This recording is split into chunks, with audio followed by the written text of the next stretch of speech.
నిర్గమాకాండం 15వ అధ్యాయంలో ఎర్ర సముద్రం దాటిన తర్వాత వాళ్ళు పాడిన పాట. మోషే అతని సోదరి మిరియాము వాళ్ళ గీతాన్ని ఆలపిస్తారు. దేవుని ఘనపరచటం అనేది దేవునికి ఇష్టమైన పని. దేవుని గురించి కీర్తనలు పాడితే ఆయనకి చాలా ఇష్టం. దేవుని గురించి కీర్తనలు పాడితే, పాటలు పాడితే, స్తుతిస్తే, ఘనపరిస్తే అతని ఔన్నత్యాన్ని, అతని ఘనతను, అతని గొప్పతనాన్ని పదే సార్లు చెప్తే ఆయనకి చాలా ఇష్టం అండి. ఎవరికైనా అంతే కదా. ఎవరైనా మిమ్మల్ని పొగిడితే మీరు చాలా ఇష్టపడతారు. ఆ క్యారెక్టర్ దేవునిలో నుంచి వచ్చింది. ఇంచుమించు మనుషుల్లో ఉన్న మంచి లక్షణాలన్నీ కూడా దేవునిలో నుండి వచ్చినవే, దేవునివే. లేకపోతే మనకెందుకు వస్తాయి అవన్నీ? చాలామంది అంటారు ఆత్మసాక్షి అంటారు. ఆత్మసాక్షి అంటే కొందరు కొన్ని తప్పులు చూసి భరించలేరు, చాలా మదన పడిపోతూ ఉంటారు వాళ్ళల్లో వాళ్ళే.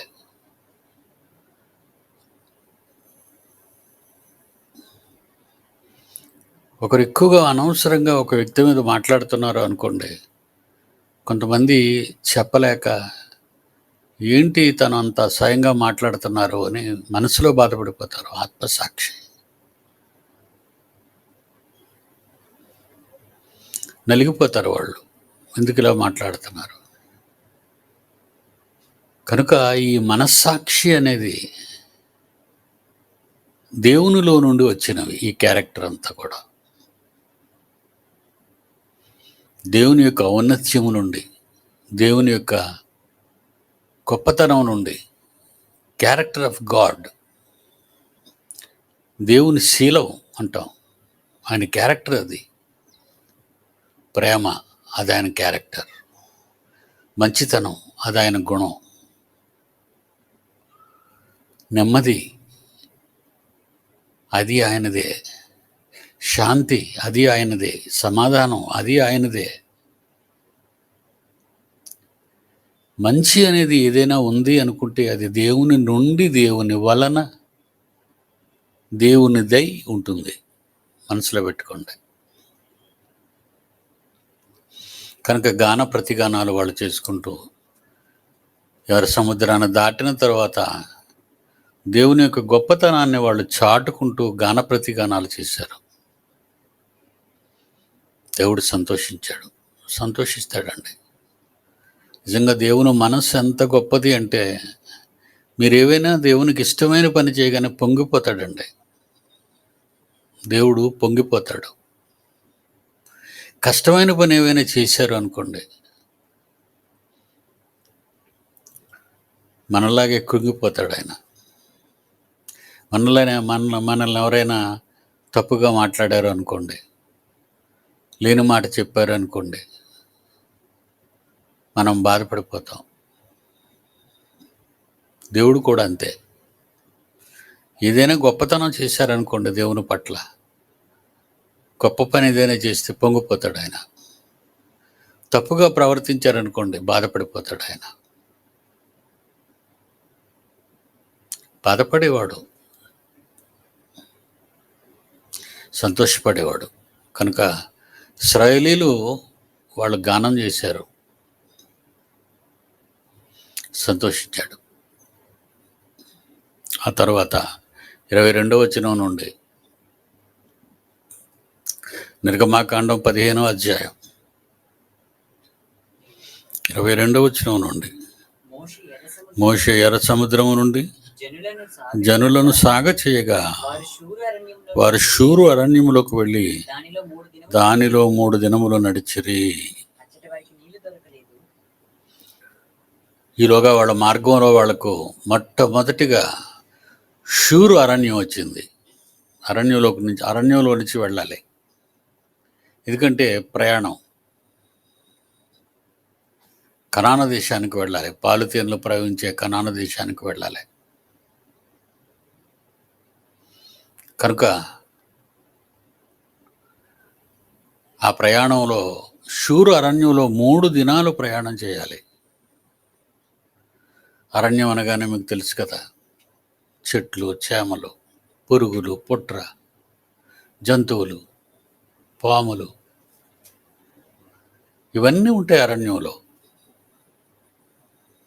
అలాంటి అరణ్యము గుండా కాలినడకన ప్రయాణం చేయాలి ఇశ్రాయేలీలు.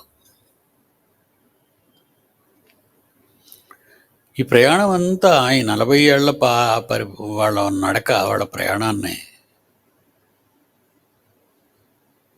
మనం పుట్టినప్పటి నుంచి మరణించినంత వరకు భూమి మీద చేసే ప్రయాణం అలాగే ఉంటుంది.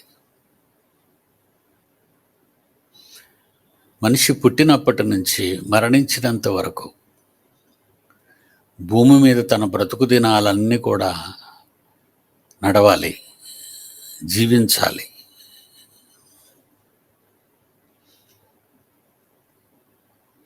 వీళ్ళకి ఎలాగైతే అరణ్యం తగిలిందో మన జీవితాల్లో కూడా నడవరాని చోటు, వెళ్ళకూడని చోటు, ప్రమాదకరమైన చోటు మన జీవితంలో, మనం నడుస్తున్నప్పుడు మన జీవితంలో ఇవన్నీ కూడా మనకు ఎదురవుతూ ఉంటాయి.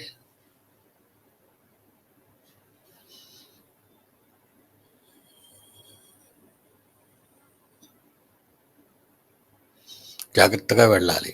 ఎన్నో ఆటంకాలు, ఎన్నో అవరోధాలు.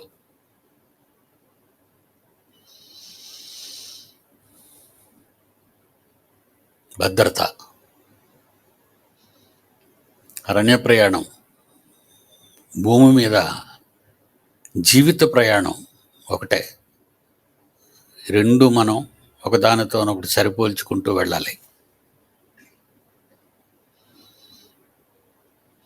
అందరినీ జెండాలు కట్టమన్నారు. స్వాతంత్రం వచ్చి 75 ఏళ్ళు అయింది, జెండాలు కట్టండి ఇంటి మీద అని.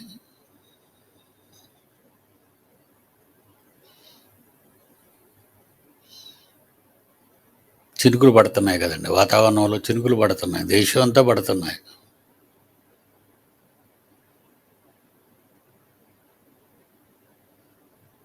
ఒక కుర్రవాడు తెల్లవారే లేచిపోయి కర్రకి జెండా కట్టి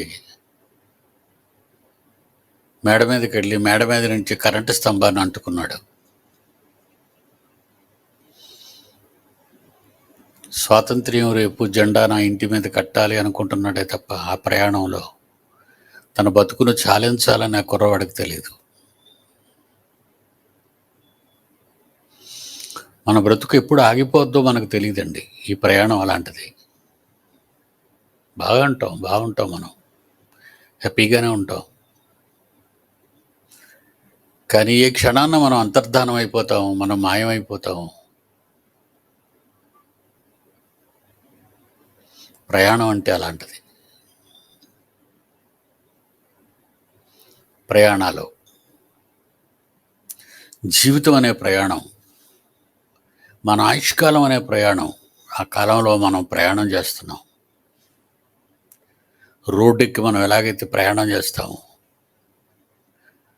షూరు అరణ్యంలో ఇశ్రాయేలీయులు ఎలాగైతే ప్రయాణం చేస్తున్నారో, ప్రయాణం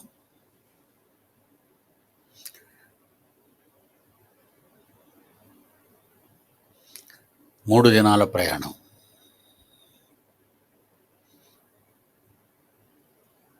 ఎన్ని రోగాలు వస్తాయో తెలీదు, ఎన్ని పురుగులు కుడతాయో తెలీదు,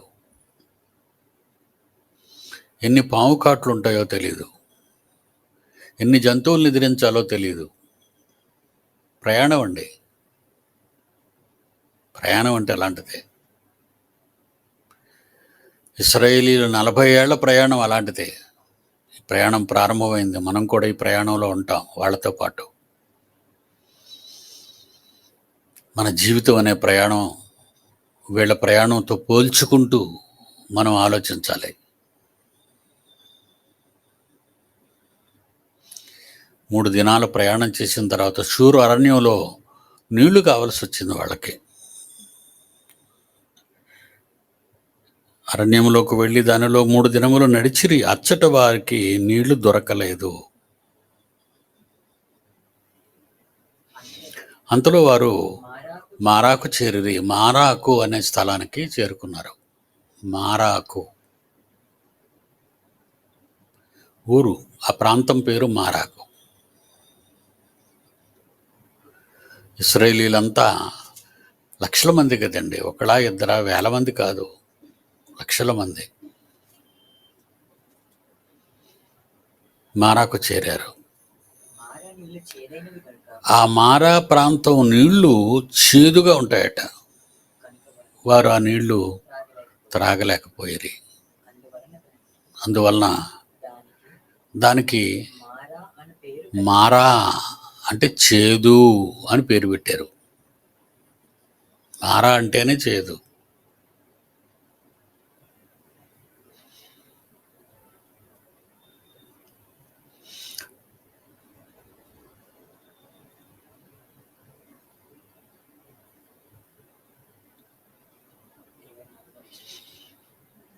ఋతు గ్రంథం 1వ అధ్యాయం 20వ వచనం.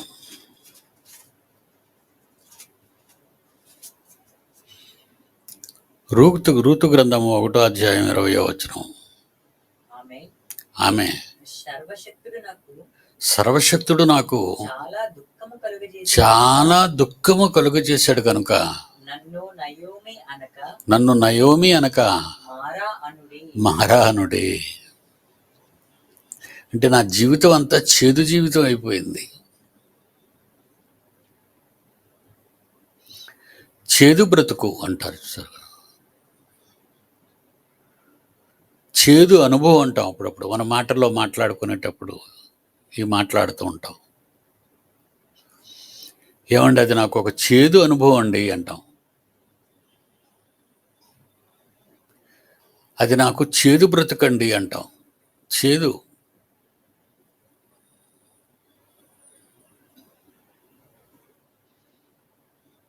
నయోమి అంటుంది ఏమని? సర్వశక్తుడైన తండ్రి నాకు చాలా దుఃఖం కలుగు చేశాడు. భర్త చనిపోయాడు, కొడుకులు చనిపోయారు. నన్ను నయోమి అనకండి, మారా చేదు అనండి అంటుంది.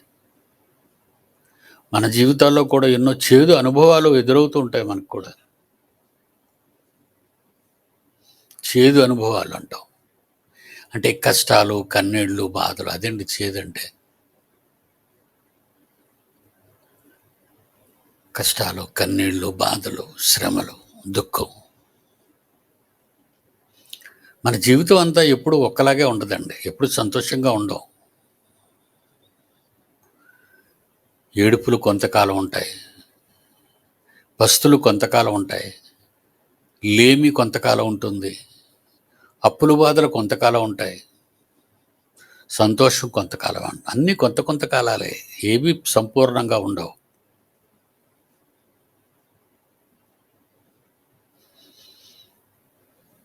మారా అని పేరు, దానికి పేరు. నీళ్లు చేదుగా ఉంటాయి కనుక ఆ ప్రాంతానికి తాగలేని నీళ్లు, చేదు నీళ్లు అని పేరు పెట్టారు. బాగుంది. తర్వాత ఏం చేశారు? 24వ వచనంలో ప్రజలు మేమేమి త్రాగుదామని మోషే మీద సణగు కొనగా. వీటి నీళ్లు లేకుండా దేవుడు మిమ్మల్ని విడిచిపెడతాడా? దప్పిక నీళ్లు లేకుండా.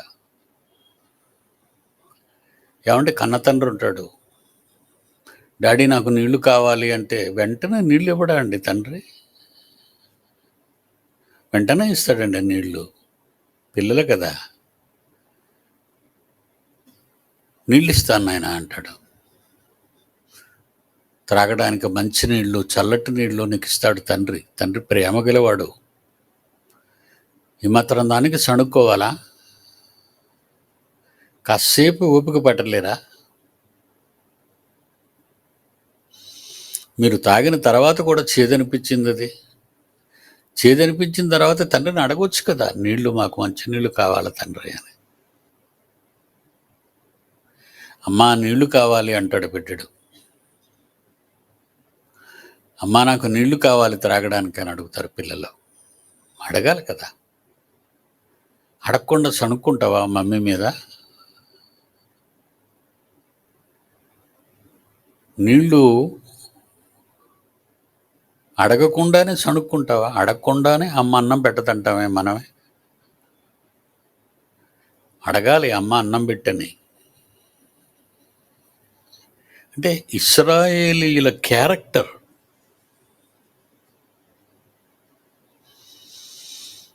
ఇందాక చక్రి చెప్తున్నాడు కదా వాడు మెసేజ్లో, మోస్ట్ డేంజరస్ క్యారెక్టర్. ప్రతి చిన్నదానికి విసిగిపోతారా? ప్రతి చిన్నదానికి ఏదో ఒక మాట అనేస్తారా? ప్రతి చిన్నదానికి మీ ఇష్టం వచ్చినట్టు అనుకుంటారా? ఇవండి మనం అడిగే ప్రశ్నలు ఇవి. న్యాయబద్ధమైన ప్రశ్నలు అవన్నీ. ధర్మబద్ధమైన ప్రశ్నలు అవన్నీ. ప్రతిదానికి సణుక్కుంటావా? ప్రతి చిన్నదానికి విసుక్కుంటావా? అప్పుడప్పుడు తల్లిదండ్రులు ఏటరా బాబు ప్రతి చిన్నదానికి ఇలా అయిపోతున్నావు ఏంటి అనరా పిల్లల్ని మీరు? మనం మన పిల్లల్ని అనమన అలా అలా మందలించమా? ఏటరా ప్రతి చిన్నదానికి అలా అయిపోతున్నావు? భూమి మీద తల్లిదండ్రులే వాళ్ళ పిల్లల్ని ఈ విధంగా అనుకుంటున్నప్పుడు పరలోకపు తండ్రి ఏమనుకోవాలి, ఏమనుకుంటాడు? అది ఎంతవరకు ధర్మం?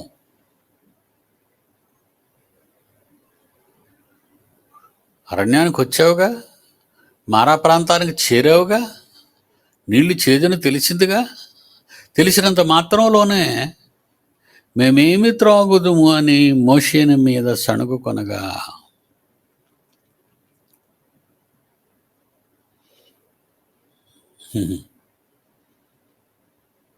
ఎలా భరించాడండి 40 ఏళ్ళు. నిజంగా పరలోకపు తండ్రి గొప్పవాడండి. మోషే, అహరోన్లు, మిరియాములు ఎలా భరించారండి ఇశ్రాయేలీయుల్ని. ఎంత నలిగిపోయి ఉంటారండి వాళ్ళ మనస్తత్వానికి.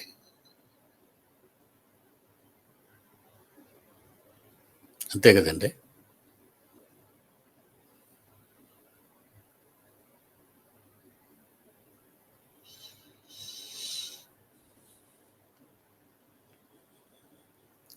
మేమేమి త్రాగుదుము మోషే మీద సణుగుకొనగా అతడు 25వ వచనంలో యెహోవాకు మొర్రపెట్టెను. అంతటి యెహోవా అతని ఒక చెట్టును చూపెను.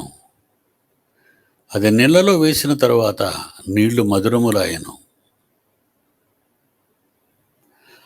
అక్కడ ఆయన వారికి కట్టడను విధిని నిర్ణయించి అక్కడ వారిని పరీక్షించి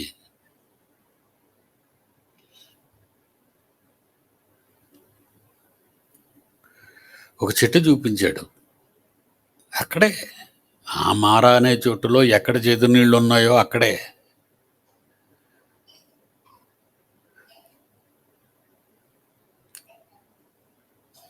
ఆ చెట్టుని అది నీళ్లలో వేసిన తర్వాత నీళ్లు మధురమాయను. మారా నీళ్లు చేదుగా లేవు, చక్కగా తీయగా అయిపోయాయి నీళ్లు. అయిపోయింది. ఏమాత్రం దానికి సణుగా? ఏమాత్రం దానికి సణుక్కోవాలా? అంత తట్టుకోలేరా?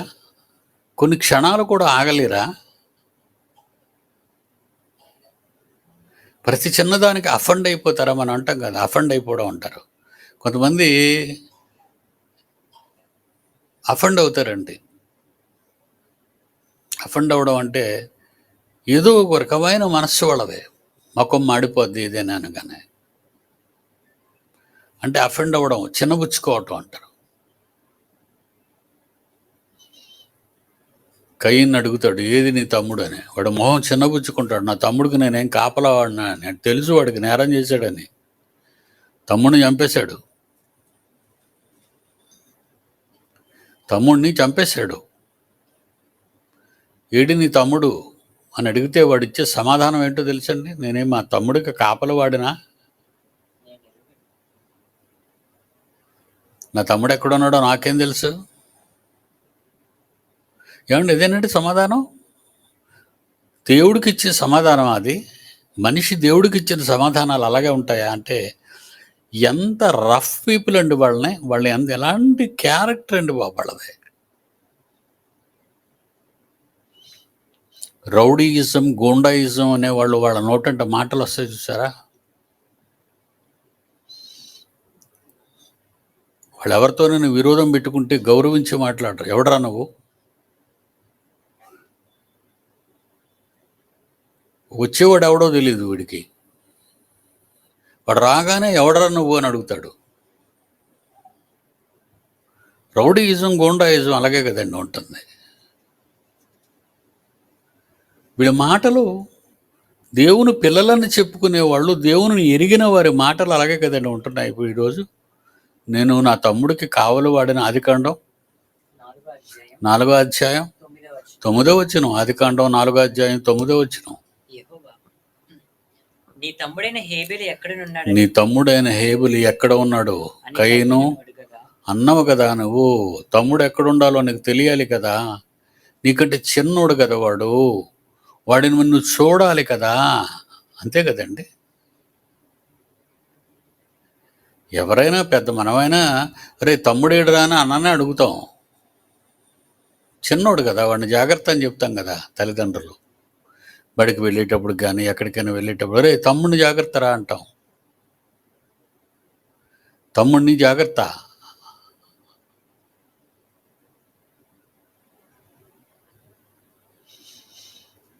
కయీను నీ తమ్ముడైన హేబెలు ఎక్కడున్నాడు అని అడుగుతున్నాడు. అందుకు కయీను అంటున్నాడు, నాకు తెలియదే. నా తమ్మునికి నేను కావలి వాడనా నేను. పైగా చూడు వాడు ఎక్స్ట్రాడినరీ ఆన్సర్. నా తమ్ముడికి నేనేం కాపలా వాడినా నన్ను అడుగుతున్నావేంటి? మరి నువ్వు తమ్ముడు కాపలే కదరా, నువ్వు అన్నవు కదా. నువ్వు అన్నవు, వాడు తమ్ముడు, నువ్వు కాపలా. అంటే ఉన్నది ఉన్నట్టుగా వాడు యాంటీగా మాట్లాడుతున్నాడు, భిన్నంగా మాట్లాడుతున్నాడు దేవుడు. అంటే ఏంటి, మనుషులు దేవునితో ఇలా మాట్లాడతారా అంటే మాట్లాడతారండి. మాటలలో రాకపోయినా వాళ్ళ మనస్సులో ఉన్నటువంటి ఆ తిరుగుబాటు అనేది దేవుడి మీద అలాగే ఉంటుందండి. ప్రతి ఒక్కరికి మనస్సులో తిరుగుబాటు, దేవుని మీద మన మనస్సులో తిరుగుబాటు.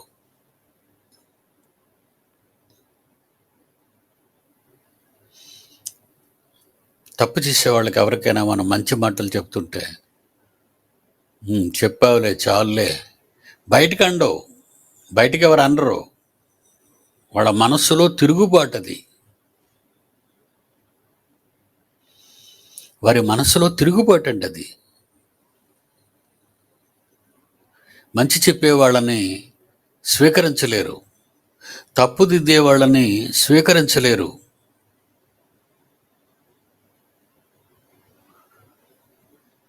నా తమ్ముడికి నేను కాపలా వాడనా?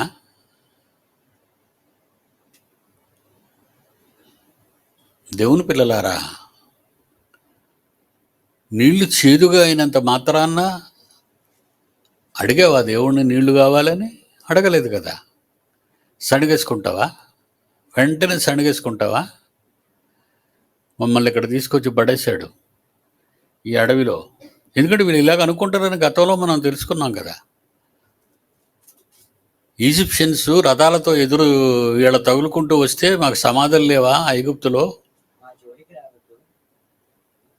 దేవుడా నువ్వు మా జోలికి రావద్దు, ఐగుప్తులకు మేము దాసులు అయిపోతాం. ఐగుప్తులో ఈ మాటలే మీకు చెప్పాం కదా, మీతో ఇలాంటి తలనొప్పి ఉంటుంది దేవుడితో అని. మేము ఈ అరణ్యంలో చచ్చిపోయే కంటే ఐగుప్తీయులకు దాసులు మగటమే మాకు ఇష్టం. అమ్మాయి ఐగుప్తులో మాకు సమాధులు లేవనుకొని ఇక్కడ తీసుకొచ్చారు అరణ్యంలోకి, సముద్రం దాటించి. ఏంటి ఎంత గీతం పాడారులేండి. ఇప్పుడు గీతం పాడిన తర్వాత పాడక ముందు కదా మాటలు, ఈ పాటలు పాడక ముందే కదా ఈ తిరుగుబాటు పాట పాడారు, సణుక్కోవడం మొదలుపెట్టారు నీళ్లు కనబడకపోగానే. ఆ చెట్టు ఉంది, ఆ చెట్టు తీసే ఆకులు వేయి ఆ నీళ్ళల్లో.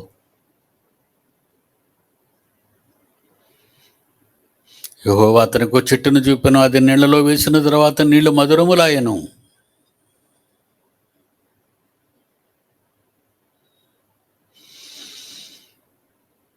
రెండో రాజుల గ్రంథము 2వ అధ్యాయం 21. రెండో రాజుల గ్రంథము 2వ అధ్యాయం 21. అతడు ఆ నీటి ఊట యొద్దకు పోయి అతడు ఆ నీటి ఊట యొద్దకు పోయి అందులో ఉప్పు వేసి యెహోవా సెలవిచ్చినదేమనగా, యెహోవా సెలవిచ్చినదేమనగా, ఈ నీటిని నేను బాగు చేసి ఉన్నాను కనుక ఈ నీటిని నేను బాగు చేశాను కనుక ఇక దీని వలన ఇక ఈ నీటి వలన మరణము కలుగకపోవును, భూమియు నిస్సారముగా ఉండదని. భూమియు నిస్సారంగా ఉండదు. ప్రకృతి వైద్యం అంటారండి దీన్ని. ఇప్పుడు మీకు వస్తున్న మెడిసిన్స్ ఉంటాయా, ఆయుర్వేదం కానీ, అలోపతి కానీ, హోమియోపతి కానీ, ఇవన్నీ ఎక్కడి నుంచి వస్తున్నాయి అనుకున్నారు? ప్రకృతిలోవే. అన్ని ప్రకృతిలోంచి తీసినవేనండి. 20 మందికి చూపు రాదు అనుకున్న వాళ్ళకి చూపు వచ్చిందండి. మన ఢిల్లీలో ఆపరేషన్ చేశారు 20 మందికి. విదేశీయులు ఉన్నారు అందులో. మనవాళ్ళు, మన ఇండియన్ డాక్టర్స్, ఇండియన్ స్కాలర్స్, సైంటిస్టులు, డాక్టర్లు. 20 మందికి చూపు రాదు, అసలు రాదండి, చూపు రాదని చెప్పేశారు. వాళ్ళకు దృష్టి వచ్చిందట. ఇంతకీ దేనివలన? పందికున్న చర్మాన్ని బట్టి, ఆ చర్మాన్ని తీసి వాడారట వాళ్ళు. పంది. ప్రకృతిలో ఏది నిషేధింపదగింది కాదండి, నిషేధించకూడదు. చిచిచి తుతుతు అనకూడదు దేన్ని మనం.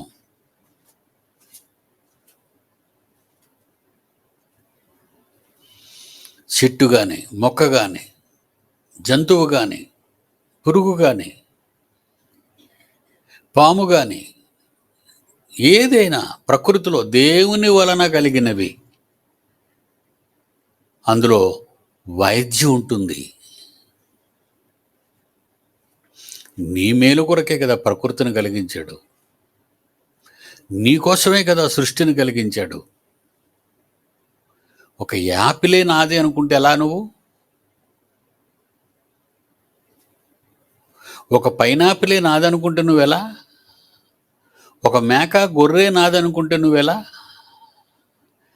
ప్రకృతిలో పుట్టిన చతుష్పాద జంతువులన్నీ నీకు అవసరం. ప్రతి చెట్టు, ప్రతి చేమ నీకు అవసరం. వైద్యం.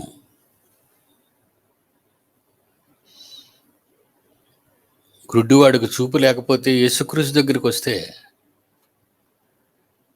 నేల మీద ఉమ్ము వేసి యేసుక్రీస్తు దాన్ని బురద చేసి ఆ 2 కళ్ళకి పోస్తాడు సువార్తల్లో. అప్పుడు నువ్వు వెళ్ళు, పలానా కోనేటికి వెళ్ళి నీ కళ్ళు కడుక్కో అంటాడు.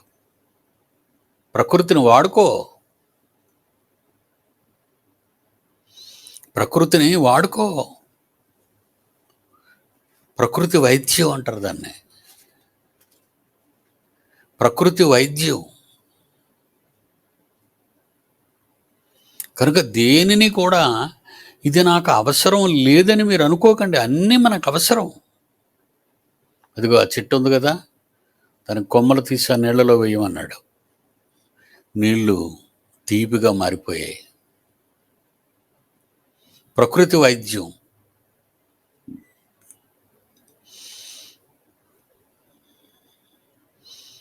భూమిలోనే చేదు జలాలు ఉన్నాయి, తీపి జలాలు ఉన్నాయి, జీవజలాలు ఉన్నాయి. ప్రకృతిలో 2 ఉంటాయి, ప్లస్ మైనస్లు ఉంటాయి. పాము విషయం మనిషిని చంపుతుందని నువ్వు అనుకోకు. మనిషిని బ్రతికించేది కూడా దాని విషయంలో ఉంది. వాడుకునే విధానం వేరు.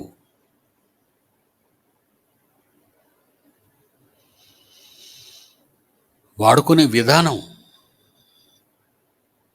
ప్రకృతిని నువ్వు ఎలా వాడుకుంటున్నావు? బీట్రూట్స్ కానీ, బంగాళాదుంపలు కానీ, క్యారెట్స్ కానీ వయసు ముదిరిన వాళ్ళు తిన్నారనుకోండి, వాళ్ళకి బాడీ పెయిన్స్ వస్తాయి. అంటే ఒళ్ళు నొప్పులు అంటారు. మీ యువకులకు పర్వాలేదు.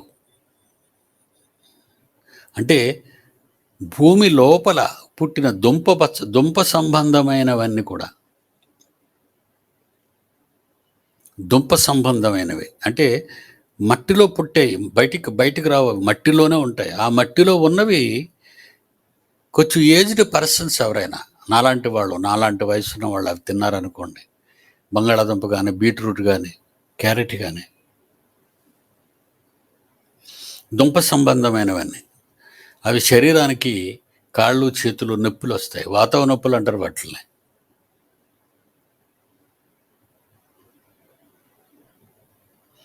అలా అని మిగిలిన వాళ్ళకి కాదు, వయసులో ఉన్నవాళ్ళు చిన్ననాటి నుండి తినాలి. అవి తినడం వల్ల చాలా అందులో వైద్యం ఉంది. రక్తం రావాలా బాగా? నీ శరీరంలో రక్తం బాగా రావాలా? క్యారెట్, బీట్రూట్ బాగా తినాలి. తెలుసా అండి? ఎవరికో బాడీ పెయిన్స్ వస్తున్నాయని నీకు రక్తం లేదు అంటే ఎలాగా? క్యాన్సర్కి అత్యుత్తమమైనటువంటి మెడిసిన్ క్యారెట్ జ్యూస్ తాగుతారండి చేసుకుని. చాలామంది ఈరోజు బ్లడ్ బాగా బాడీలో పడాలి అంటే, రక్తహీనత ఉన్న వాళ్ళకి ఆరోగ్యంగా ఉండాలి అనుకుంటే మాత్రం క్యారెట్ని జ్యూస్ చేసుకొని తాగుతారు ప్రతిరోజు ఉదయం. వైద్యం కొన్ని ప్లస్లు, కొన్ని మైనస్లు, కొన్ని ఏజ్ని బట్టి, వాడే విధానాన్ని బట్టి.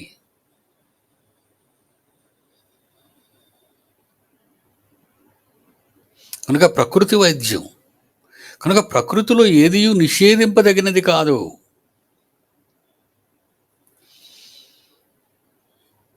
మొదటి కొరింథీ 10వ అధ్యాయం కదండి, మొదటి కొరింథీ 10వ అధ్యాయం.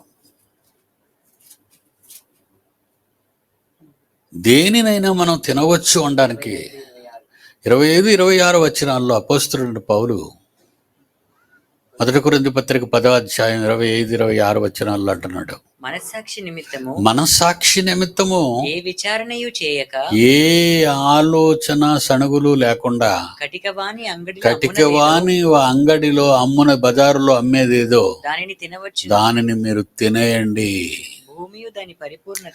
భూమి గాని దానిలో ఉన్నవి కాని పరిపూర్ణత గాని ప్రభువునివై ఉన్నవి. నీకోసమే కదా అవన్నీ చేశాడు. భూమియు దాని పరిపూర్ణత, భూమి మీద ఉన్న ప్రతిదీ గడ్డి మొక్కతో సహా అవి దేవునివి. దేవునికి ఎందుకు అవి?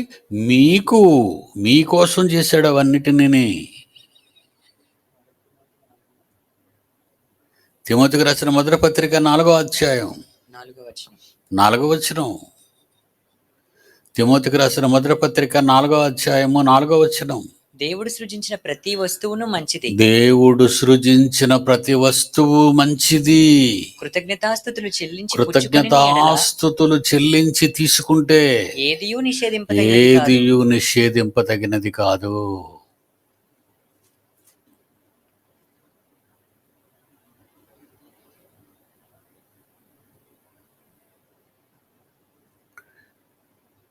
ఏమంటున్నాడండి తిమోతికి రాస్తూ పౌలు? దేవుడు సృజించిన ప్రతి వస్తువు, గడ్డి మొలకంటావా, గడ్డి పువ్వు అంటావా, ఇంకేమంటావా, పురుగు అంటావా, బట్టర్ అంటావా, ఏమంటావో, దేవుని వలన కలిగిన ప్రతి వస్తువు మంచిది. ఆయన ప్రకృతిని సృష్టించినప్పుడు దాన్ని ఎలా చూశాడట? మంచిదిగా చూశాడు. మంచిది కంటే ఆయనకి మంచిది అని కాదు, నీకు మంచిది. ఆయనకి అన్నీ మంచివే. సృష్టిలో ప్రతిదీ కూడా మనుష్యుని కొరకు, తన పిల్లల కొరకు ఆయన చేశాడు. తన పిల్లల మీద ఉన్న ప్రేమ కొరకు, వాళ్ళ రోగాల కొరకు, వాళ్ళ రుష్టుల కొరకు, వారి బలం కొరకు, వాళ్ళ ఆరోగ్యం కొరకు, ప్రతిదీనండి మన కొరకే చేశాడు. దేవుడు సృజించిన ప్రతి వస్తువును దేవుడు మంచిది. సృజించిన ప్రతి వస్తువు మంచిది. కృతజ్ఞతాస్తుతులు చెల్లించి తీసుకుంటే ఏదియు నిషేధింపదగినది ఏదియు కాదు. నిషేధింపదగినది కాదు. ఇది ముట్టుకోకూడదు అనకూడదు దేనిని కూడా. ఒకవేళ నీకు అది తినటం ఇష్టం లేదనుకో, నేను అది తిననండి, మరి నాకు అలవాట్లేదు. That is good answer. చిచి చిచి నేను అది తినండి అన్నావా, దేవుని దృష్టిలో తప్పు చేస్తున్నావు.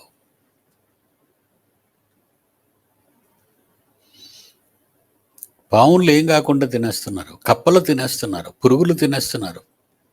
చైనా, జపాన్ దేశాల్లో, తైవాన్, థాయిలాండ్, ఫిలిప్పైన్స్, జపాన్, ఈ దేశాల్లో ప్రతిదీ తినేస్తారండి. ప్రతి పురుగుని తినేస్తారు వాళ్ళు. తేళ్లు తినేస్తారు, జర్రులు తినేస్తారు, తింటున్నారు వాళ్ళు. వాళ్ళేం చచ్చిపోవటం లేదే, వాళ్ళంతా బాగా ఉన్నారు. అది మనం చూసి చీ అనకూడదు. ఎందుకు? ఇక్కడ రాయబడిన మాట అలాంటిది.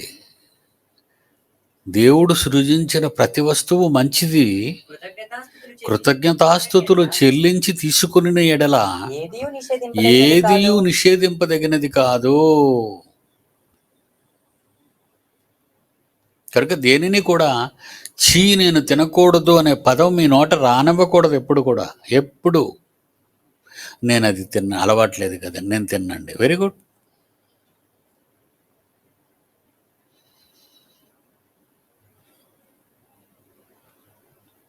మంచిది, ఆ భాష మంచిది. కనుక మాటలో కూడా దేవునిని తప్పు పట్టకూడదు. మనం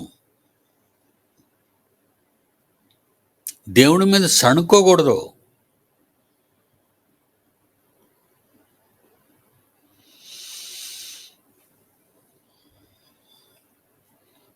ఇరవై 24వ వచనంలో, ప్రజల మేమేమి త్రాగుదమని మోషే మీద సణుగుకొనగా అతడు యెహోవాకు మొరపెట్టెను. అంతటి యెహోవా అతనికి చెట్టును చూపెను. అది ఆ నీళ్లలో వేసిన తర్వాత నీళ్లు మధురములాయెను. నీళ్లు మధురములాయెను.